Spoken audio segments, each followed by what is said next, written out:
Gusto kong unang makapagtanong kay Go Huaping. Following yung video na ipinakita namin, Zoom interview kay Wang Fugue. So, Miss Go, ang sabi mo, hindi mo kilala yung binabanggit na si Shi Zhejiang. We independently vetted that report of Al Jazeera at nalaman namin na yung si Xie na yan, Shi Zhejiang, has had quite a presence here. Supposedly, nag-aambag pa ng pera sa mga prestihiyosong universidad dito sa bansa. So, ipa-flash po namin yung mga photos niya. So, yan po siya. Sa photo na yan, siya po yung nasa kanan nung framed document. Hindi mo pa din siya nakikilala kasi kilala siya sa community. Madam Chair, hindi ko po siya kilala. So, ngayon, Ms. Go, gusto ko pong ipakita sa inyo ang photo namang ito ni Ma Dongli. Itong Ma Dongli, yung sinabi sa video Zoom interview sinabi sa Al Jazeera report na siya daw yung handler ni Shi Zhejiang, siya rin daw ang handler mo ni Go Huaping. Itong photo na to, ipinakita to actually nga sa documentary ng Al Jazeera, pero doon binlur. Kilala mo ba siya? Itong si Dongli. Siya yung naka-blue sa kaliwa ng either Cambodian or Myanmar monk. Madam Chair, hindi ko po siya kilala. So, siya ba yung handler mo? Wala po akong handler. Hindi po ako spy. Hindi ko po siya kilala, Madam Chair. Meron bang ibang lumapit sa iyo para rekrutin ka para magtrabaho sa gobyerno ng ibang bansa? Madam Chair, never po. Wala po. Isko, anong alam mo sa yung terminong United Front? Madam Chair, hindi ko po alam yun. Pero yung ama nyo, si Jian Zhongguo, di ba honorary member siya ng Philippine Chow Tai Organization? Tama ba?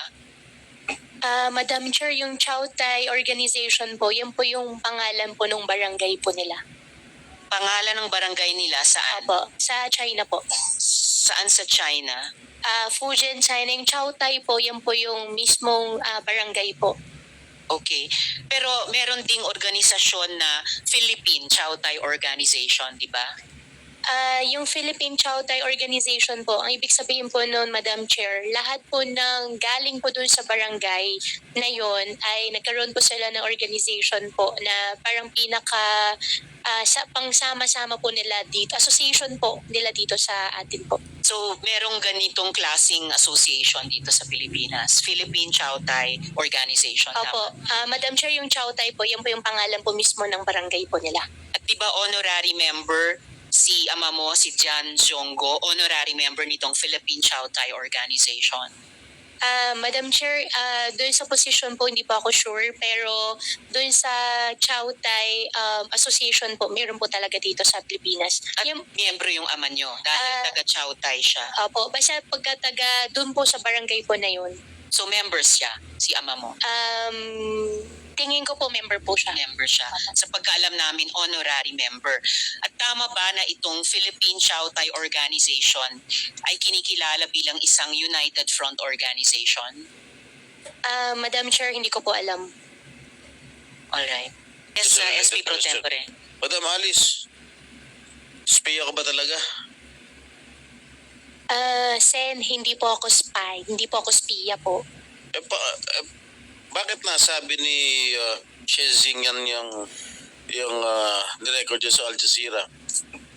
Sen, kaya hihingi din po ako ng tulong po sa inyo. Tulungan niyo po ako mag-imbestiga. Hindi po ako spy. At para naman po, hindi po ako magmukhang kawawa talaga. Sa dami ng tao na pwede niya banggitin, ikaw pa binanggit niya.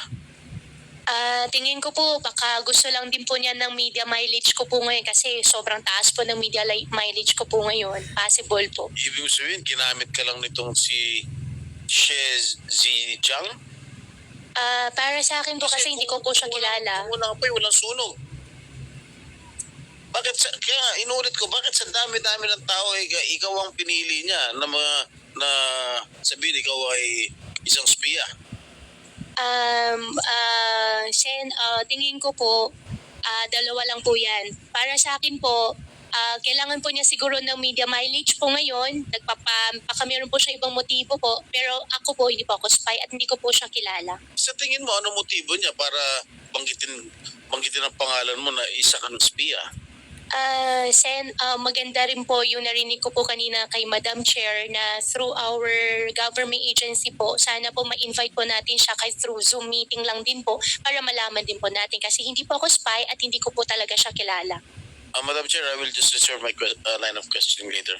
Thank you, SP Pro Tempore. And for the record, ang Al Jazeera po ay isang internationally renowned media outfit. I think opinion yan at kaalaman yan shared across this committee.